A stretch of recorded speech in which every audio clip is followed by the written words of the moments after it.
Okay. If you can choose your partner again, Would you choose the same person? 1,000,000 times. I definitely would. Over and over and over and over again. Facts.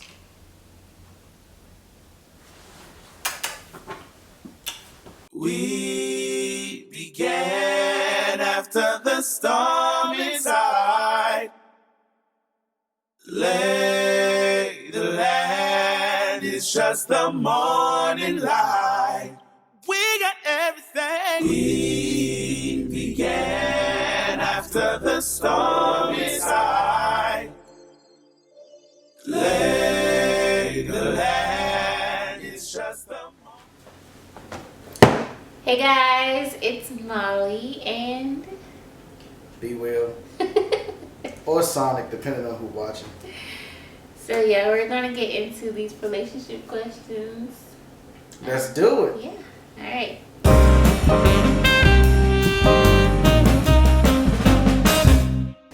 Okay, I'll go first.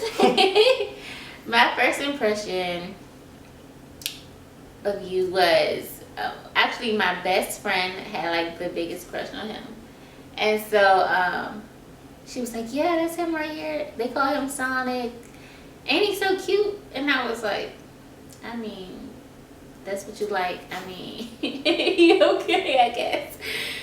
And so we were actually at a church retreat. So like over the time we were there for about 3 days. Over that time span, I just was looking at him more and more because we was always together. So I was like, yeah, I mean, God, he do look good. So Put that holy game on her. So yeah, that was my first impression. It took a couple days to get there. But we got there. My first impression. So I was like, at first I was like, oh, she cute. But it was a situation where she was like mad. So I was like, dang, she cute, but she mad. Like, what's she mad about? And so I just remember they was telling the story. She was mad like her mother wouldn't bring her to the bus or something crazy, right? And so I was just like, she cute, but you know, she like, I don't know, she had something interesting about her. So I finessed my way onto the bus. I don't even think I was supposed to be on her bus, but I finessed my way onto the bus. Look at that. And then I just kind of like, I don't know, I just hung out with her the whole time. So I was just thinking like, she cool. She had a good personality, and I don't know, we clicked. We clicked.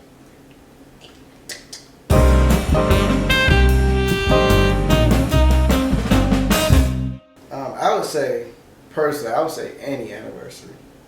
Like, I think the most recent one was really, really nice. Yeah, Because it was expensive. it was really expensive.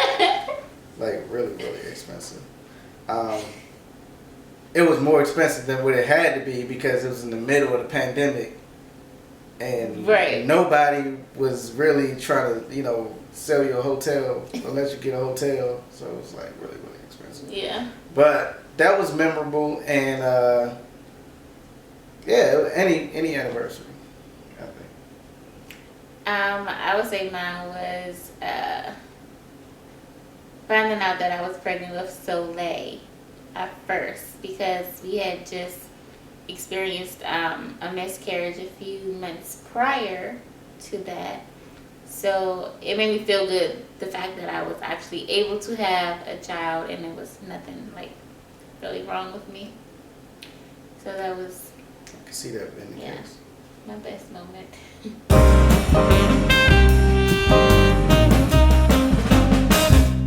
Absolutely, positively. I always look good. I don't know what she said about it. We talking about physical or like what we talking about? I guess every aspect. Okay. Well, I mean, I think that that's a biased question for us Mm-hmm.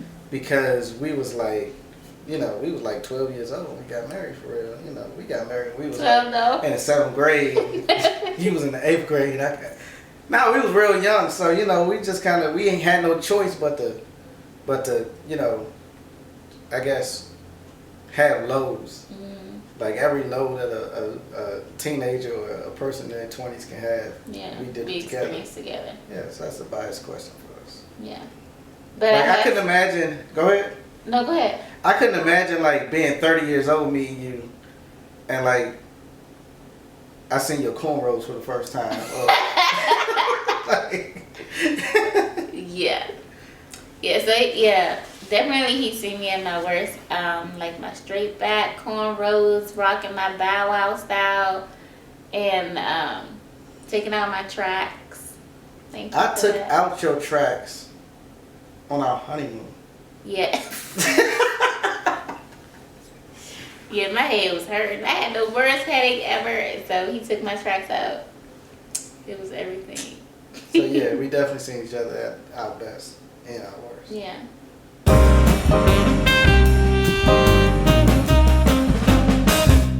Yes. I think that I tapped into a lot of my visual creativity because of you. I forgot what movie it was, but it was before we got married. Mm-hmm. We went to the movies, and it was like a really, really good movie. And like for some reason, I'm thinking it's like a scary movie or something like that. And it was by, I know for a fact it was by James Wan, because that's like my favorite producer of all time. And so we was in the car on the way home, and that's when I discovered, like, we were talking about the movie, but it wasn't just like talking about the movie. It was like looking at the production, how it was filmed, like everything, details about it. Yeah. And that's when I really discovered that you was into screenwriting. I didn't know that you was into production and film and all that kind of stuff. So you definitely inspired me to pick up the camera and just go for, videography. I didn't know that was something that I could do. Well, you definitely inspired me when it came to being an entrepreneur. So, like, it was times where I just did not know what I was going to do with my life. I was just like, I'm going to be a mom, and that's it. And a wife, and that's it. But you actually took me out of my comfort zone when it came to building a business and thriving at it. So, thank you for that. No problem.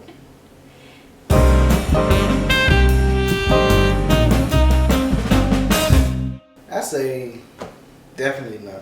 Mm-hmm. Like, I just feel like by the time you hit like 4 years in marriage, 5 years in marriage, you just kind of like don't even want to argue no more. Yeah. Because You're definitely bored. 1, 2, and 3 was like, Yeah, like one was like, going you used to wake up like, sis, I don't know if this gonna work. Like, I don't know if we gonna make it. Like the first year be rough, but after that you just kind of like, man, yeah.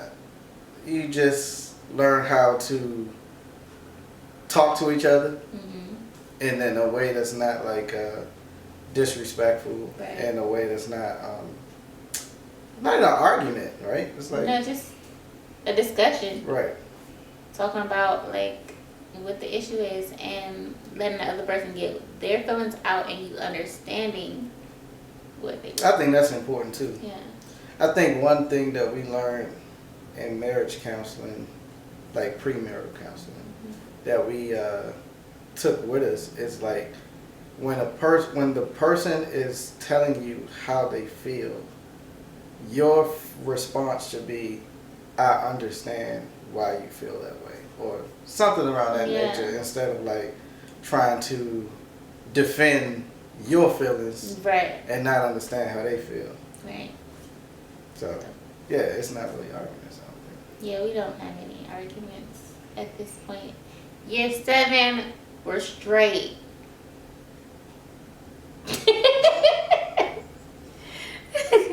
Besides you being whacked, yeah. Boy.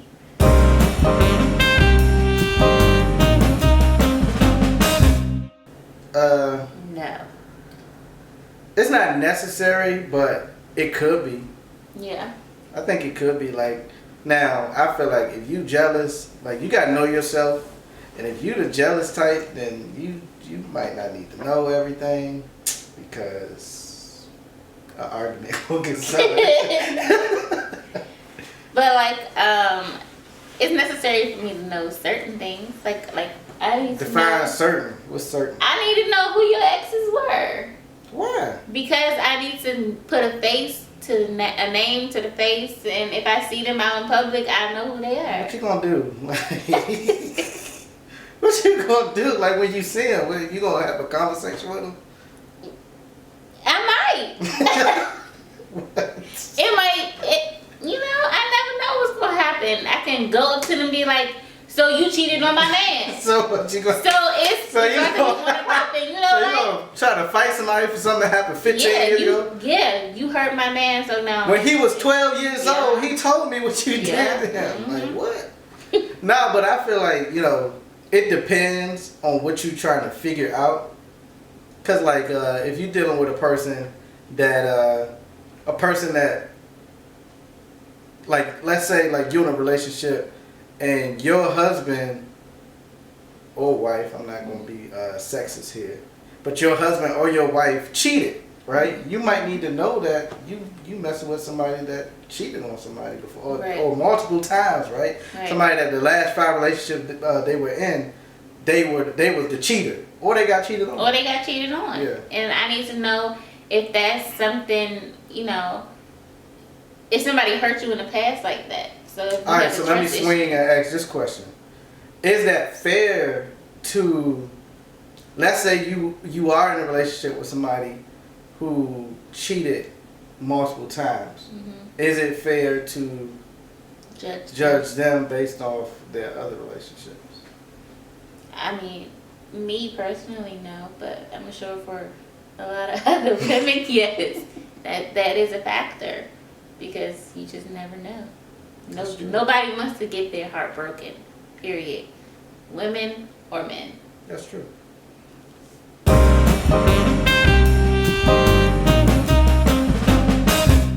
So we was just having this discussion.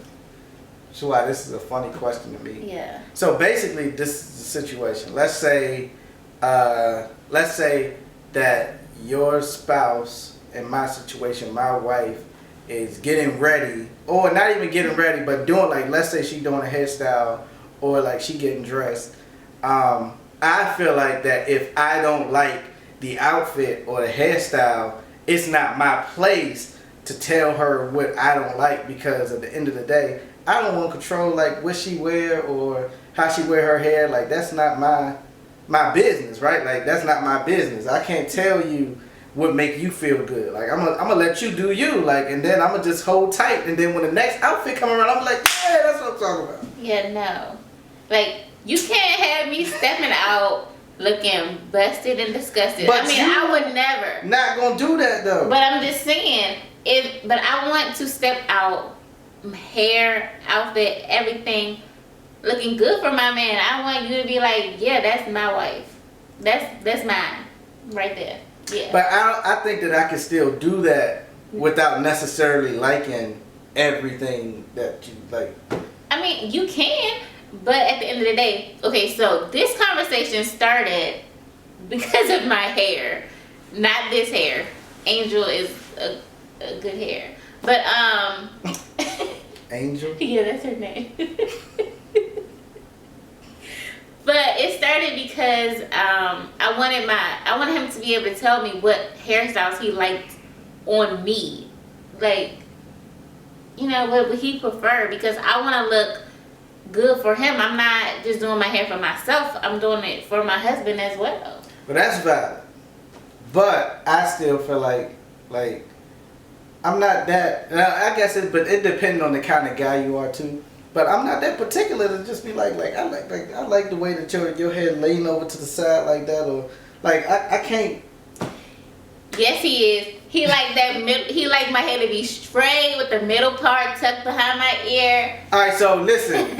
You comment whose side you on? Side B Will or Sonic for some of y'all, or side Molly? Like which side are you on? Like comment which side. I say like listen. I think that there's gonna be a lot of females on my side. No, it's more men on your side. No, because so listen, I'm protected. I'm a feminist, right? I'm not gonna control a female and what she's gonna wear, and because I feel like that could be a controlling tendency too. It could be, but I'm not asking him to be like, as soon as I do my hair, and be like, yeah, you look like, nah, that ain't it, sis. I don't want that. I'm asking if I give you a list, like show you some hairstyles, I need to be like, yeah, I don't really like that one right there, but I like how you look in this one. You look real good. Compliment me when I look real good, and let me know when you don't like something. Comment which side you on, okay?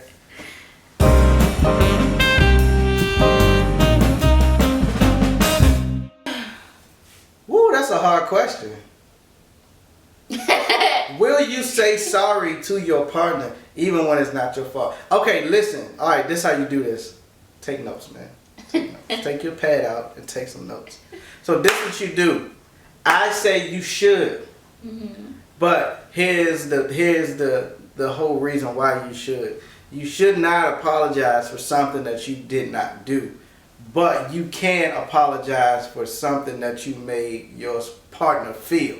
You get what I'm saying? So like, I might not have intentionally done what might have hurt you in such a way. So I don't need to apologize for doing that thing because I can't own something that I didn't do. Yeah. But I need to apologize for making you feel that way because even though I didn't do it, the feeling is still there, even though the action is not there. You know what I'm saying? 100%.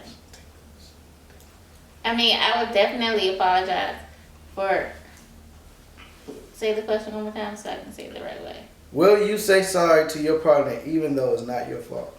Yes, I will definitely apologize for something even though I know it's not my fault. Because one, I hate tension, I hate arguing, and just like you said, I mean, every man is not the same, but in our relationship, this is how it goes. If I do come to you and I apologize, he also apologizes. It's not a one-way street with us. So, it really doesn't matter who comes to who first. We know that at the end of the day, we both were wrong in any type of situation if it was, that deep. So, we both can apologize. Facts.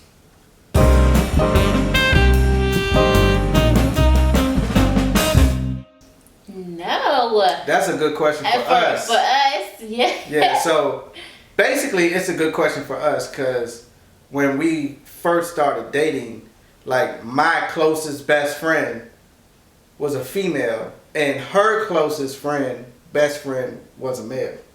So that was always the case. Yeah. Like, it wasn't like, and then the other thing is like, she hung out with like a lot of guys. It was just like she had like a lot of guy friends, so it was just always the case. It wasn't nothing awkward about it, I don't think. No.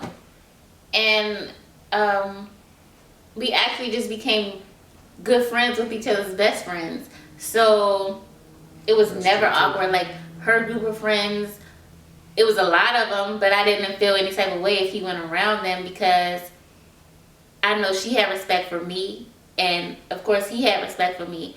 And it was just a respect thing. And not even a respect thing, but I mean, we were friends. That's right. Yeah. It's not like it was. And I think it was like you said, like we both spent time with the other person too. Right. So it wasn't just like this random stranger that we just like. They were like, it was so crazy, y'all. Like when we got married, we didn't have like a traditional wedding. Like her best friend, which was a male, was on her side with all the females, and my best friend, which was a female, was on my side with all the males. So it was like, you know what I'm saying? Like we knew each other's best friend. Like we actually hung out. So it was different. You would hang out with him, and I would hang out with her. Separate occasions. It was not always together. Together, exactly.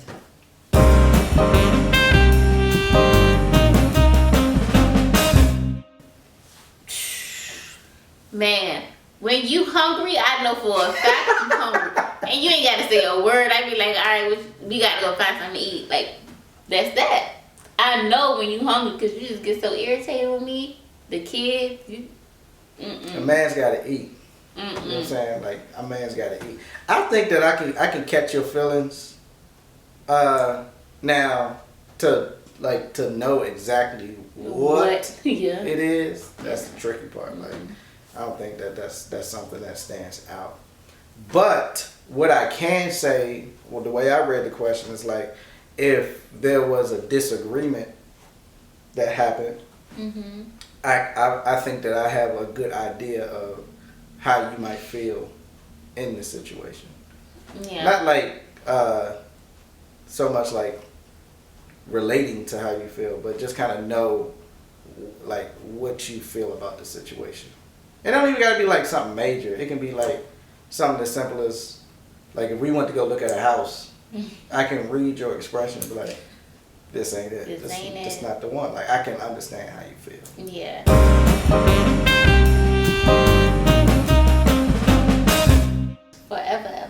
Forever. Yeah, definitely forever. I didn't get married to get a divorce. I didn't get married to just be like, okay, let's see, this is a trial. What? Let's just test this out. Do I really like for a couple of months? I made a commitment. I made a vow to God, to Him, to myself, that I would do this until the day I die, and I am sticking to it. I feel the same way. I feel like, you don't just make a commitment to somebody and break your commitment. You feel me? Like you made a promise, and so you got to keep your promise. That's number one. Number two, you got to understand that you're gonna grow because years are gonna come, and so I can't expect her to be the same way today as she was when she was 20 and I was 19. Yeah. I can't expect her to be the same way today as she was last year because growth is going to happen. So with knowing that you're going to spend forever with somebody, you got to be willing to accept them as they evolve and change. And you got to be willing to evolve and change too, because you can't just stay the same. Nobody want to stay with somebody. You going up and you feel me? So you just gotta be on the same page. But definitely, I feel like that I'm in this forever. Yeah. And so, yes, we're gonna have some rough times, and it's gonna get difficult at times, but you push through it because marriage is not easy. If it was easy, everybody would do it. That's how the saying goes. All right, so a lot of people want to know this question: how did we meet? Now, listen, y'all gonna have to tune into the next episode. We gonna do a special. Yeah. You know what? Nah, I'll tell you after this video goes. But yeah, tune into the. I got a good idea. It's gonna be tight. Tune into the next episode. We're gonna tell y'all how we met. When we met. Exactly. But I ain't forget, y'all got to comment on this video. Let us know which side, what team you on. Team Molly, Team B Will, Sonic, depending on who watching, right? Which side are you on? All right.